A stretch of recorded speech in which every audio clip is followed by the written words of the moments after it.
경매 측면에서 봤을 때는 아무래도 지방 1억 이하의 다주택자들이 막 입찰 경쟁에 몰렸던 게 많이 분산이 되겠죠. 다주택자 입장에서는 호재라고 생각을 합니다. 볼 수 있는 물건들이 더 많아졌으니까. 안녕하십니까? 안녕하세요. 자, 오늘 주제는 25년 부동산 세금 정책입니다. 세금이 수익률에 영향을 끼치는 경우가 많지 않습니까? 올해 세금 정책 어떻게 되는지 한번 알아보면 좋을 것 같습니다. 정책 보도문이 있어가지고 그걸 한번 살펴보면서 말씀드리려고 합니다. 주의하실 거는 이게 확정이 되고 현재 시행되고 있는 건 아니고 이 방향대로 정책을 바꿔갈 거다라는 내용이니까 당장 이게 접목이 되진 않았다는 점을 주의해 주시고요. 어쨌든 기획재정부에서 발표를 한 거니까 앞으로 이제 이렇게 법이 바뀌게 되겠구나라는 정도로 이해를 해주시면 좋을 것 같습니다. 기획재정부에서 25년도 경제정책 방향에 대해서 관계부처 합동으로 이제 발표한 자료고요. 여러 가지가 나와 있는데 오늘 봐야 되는 거는 부동산 투자를 하는 데 있어서 가장 중요할 수 있는 어떤 세금적인 부분이니까 그 부분을 한번 살펴보면 규제, 부담금, 세제 등 이제 민간의 건설, 거래, 저해 요인을 해소하겠다. 현재 이제 주택 거래가 굉장히 안 되고 있죠. 팔려야 되는 집도 안 팔리고 있고 거래가 잘 안 되다 보니까 정책적으로 이거를 완화해 줌으로써 세부담을 좀 낮춰주면서 거래를 좀 활성화시키겠다라는 얘기라고 보시면 될 것 같습니다. 큰 맥락으로는 다주택자에 대한 양도세 중과 배제, 2주택 기준으로는 기본 양도세율에 추가 20%의 중과세를 적용을 합니다. 그리고 3주택자 이상은 30%까지 적용을 해요. 유예 기간을 계속 주고 있었는데 이번에도 역시 26년 5월까지 한시적으로 이거를 배제해 주겠다라는 내용입니다. 그리고 두 번째로 중요한 게 지역 경기 활력 제고를 위한 지방우대 중심의 정책 설계. 1번에 지방 부동산에 대한 세금 중과를 완화하겠다라는 내용입니다. 우리는 경매로 취득을 하는 거기 때문에 수도권 외적으로 지방 아파트나 지방 소형 저가 주택도 많이 보죠.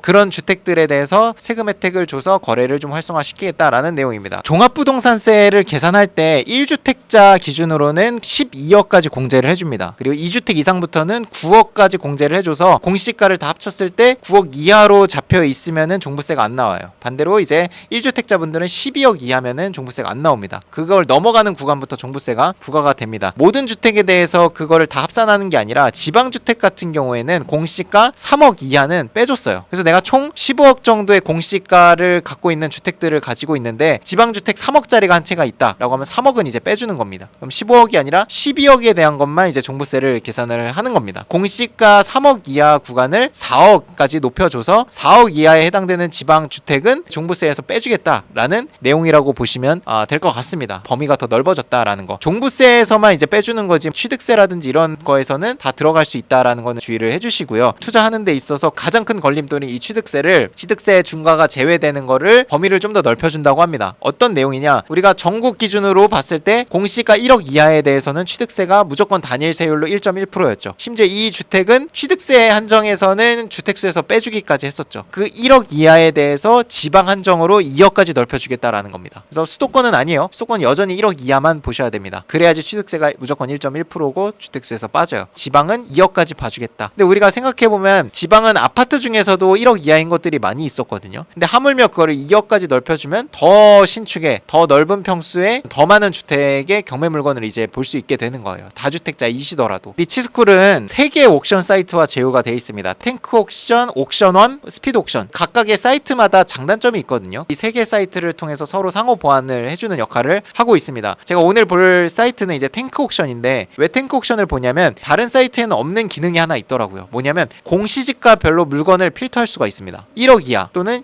2억에서 3억 이하 이렇게 필터를 할 수가 있어서 제가 지금 보여드릴 것도 2억 이하 물건을 찾아야 되니까 2억 이하라고 해서 감정가가 다 똑같은 건 아니잖아요. 찾을 때 되게 하나하나 공시가를 떼봐야 돼서 어려웠는데 여기서는 자체 기능으로 그 공시가로 필터를 걸 수가 있더라고요. 한번 보여드려 볼게요. 이렇게 종합검색이 나오는데 아래쪽으로 내려보시면 여기에 공시가격 나옵니다. 공시지가 2억 이하를 전부 다 볼게요. 그래서 이렇게 두 개 다 체크를 하고 전국 기준으로 물건이 얼마나 많은지 한번 볼게요. 물건 종류를 아파트 기준으로 한번 보겠습니다. 아파트 2억 이하 물건이 전국에 몇 개 있는지 한번 볼게요. 2107건이 나옵니다. 전국 기준으로. 수도권은 빼야겠죠. 1억에서 2억 사이의 물건은 다주택자들은 취득세 중과가 될 거니까 빼주시면 되고 1억 이하는 몇 건이 나오는지 한번 비교를 해보겠습니다. 1000건으로 줄었어요. 무슨 뜻이냐면 전국으로 봤을 때는 1억에서 2억 이하가 물건이 약 2배가 많아지는 거예요. 볼 수 있는 물건이 2배가 더 많아지는 겁니다. 서울, 경기, 인천에 1억에서 2억 이하를 이제 검색을 하면 354개가 나와요. 2100개에서 이 354건을 빼주면 그게 우리가 다주택자로서도 취득세 중과 안 받고 입찰할 수 있는 물건입니다. 그래서 이 354건은 다주택자들은 취득세 중과가 될 수 있는 물건들이요. 법이 바뀌고 나면 볼 수 있는 범위가 더 많아집니다. 아무래도 공시지가가 높아진다라는 거는 물건 자체의 연식도 굉장히 신축에 가까워질 수 있고 면적도 그렇고 입지 자체도 좋아질 수 있겠죠. 시세에 또 반영이 되는 부분이니까. 정책 변경, 방향성이 제시가 됐는데 다 반영이 된다고 하면 경매 시장에 어떤 변화가 있을지 얘기해 주시면 좋을 것 같습니다. 아무래도 무주택자나 1주택자 분들이 침체되어 있는 분위기에서 아파트를 사고 적극적으로 그러진 않거든요. 이미 다주택자인 분들이 주택을 더 사지 1주택자, 무주택자 분들은 워낙 보수적이기 때문에 주택을 잘 사주지 않아요. 지방 1억 이하에 묶여 있었던 걸 범위를 2억까지 늘려주면 아무래도 다주택자들이 주택 투자하는 데 있어서 볼 수 있는 물건들이 많아지기 때문에 거래가 지방 쪽으로 좀 더 활성화가 되지 않을까라는 기대감은 있습니다.